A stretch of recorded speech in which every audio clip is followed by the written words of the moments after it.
Hey guys, welcome to Into Europe's 50k Q&A subscriber special. When I started this channel a year ago, I didn't expect it to grow so much and so quickly. So thanks for all the support that you've shown so far.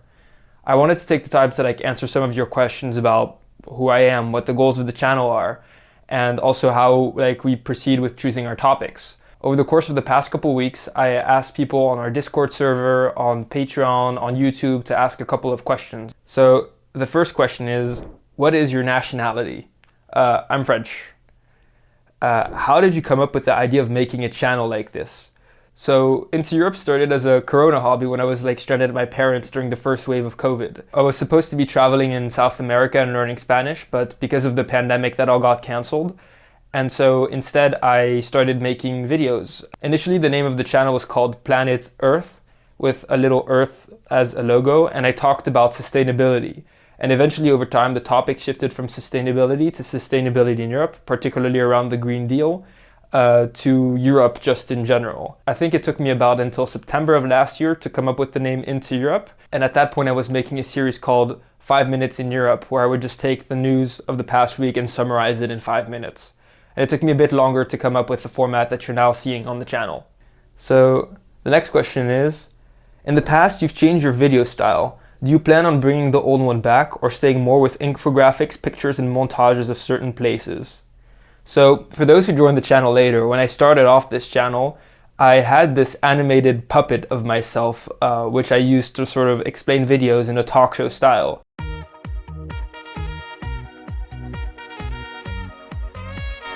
And the reason I used that was because it sort of allowed me to save quite a bit of time in animating, and I didn't know how to animate. And that was at a moment where I thought the channel would take more of a talk show type dimension to it, but eventually it didn't happen, and I sort of improved that animation, and the channel really kicked off when I started making purely infographic videos.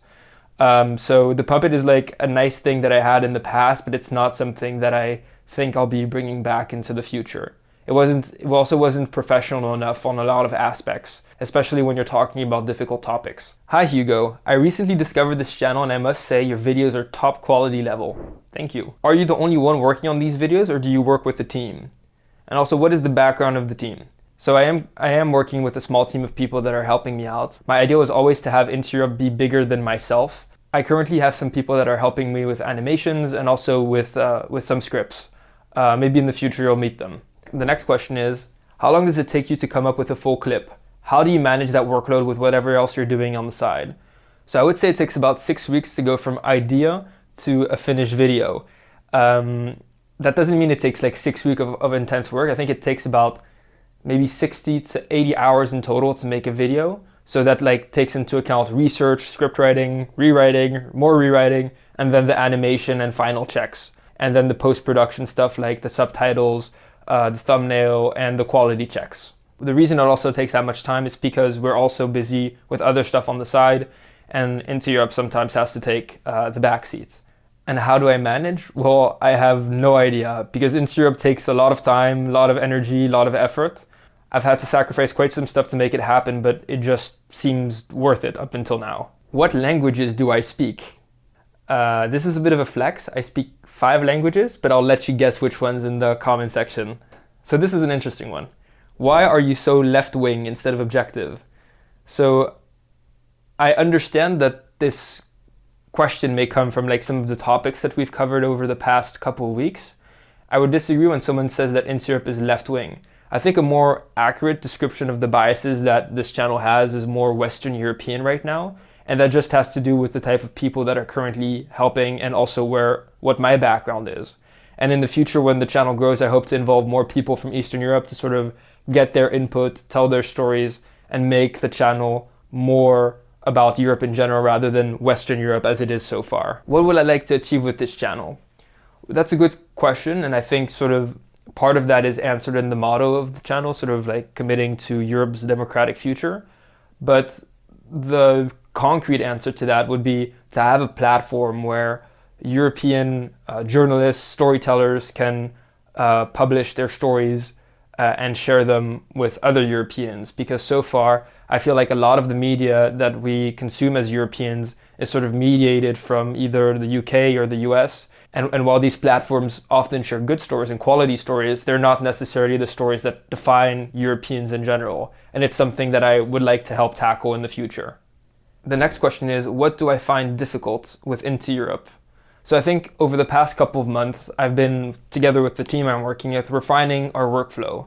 And one of the hardest elements has been sort of to introduce quality checks at every sort of level of the process, whether that's in scripts with fact checking to make sure that what we say is on point. And the same goes for maps. At the end of the videos, just to look at maps and see, yes, are these maps accurate? Do they have all the countries within the said organizations? But as you can imagine, after multiple hours of looking at a map, you just don't notice details as well as you should. So that's something I'm still working on together with the team to make sure that the quality of the videos keeps going up. So then I also received a lot of opinion questions. So what my opinion is on the European Federation, what is my opinion on the creation of EU army, what do I think of the Mackinder theory and Europe's place in it? And I think that's sort of linked to the next question, which is whether or not I consider giving my opinion in future videos. So the question is, I think, do you want to hear my opinion? Because I could conceive like a world where I give my opinion on some topics, for example, democracy in general, but I'm just not comfortable with voicing my opinion on certain issues on this channel and in public.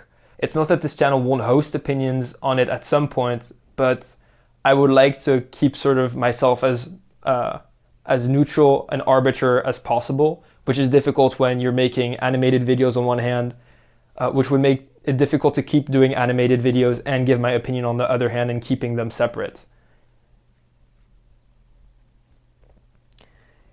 If you could change one thing about how the EU works, what would it be? So I think that's a good question, and it's also one that requires my opinion. This I will tell you something about. If I had to change anything, it would have been the motto of the European Union, which right now is unity in diversity.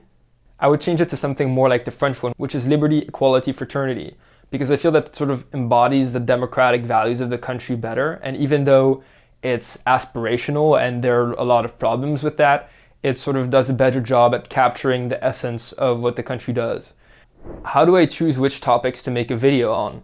So I have this very long list of topics that I just keep, like it's a paper list with, I think there are about 50 topics right now. And every time something happens in the news or something, I just go through the list and see if there's something relevant out of those topics that we can tell about. And I think the biggest guideline for telling stories that we've had at Into Europe so far is that not every story can be made into a video. So we're very careful on which topics we pick because not everything can be told visually or with animation, or not as well as it could be. So the final question is, how can I support this channel? And yes, it's one I added myself. I'm guilty. So if you could support the channel on Patreon, that'd be great. But if you don't have the money to do so, don't do it. Make sure you're financially stable before you start supporting people on YouTube. You could also just follow us on social media and make sure to retweet everything that we share.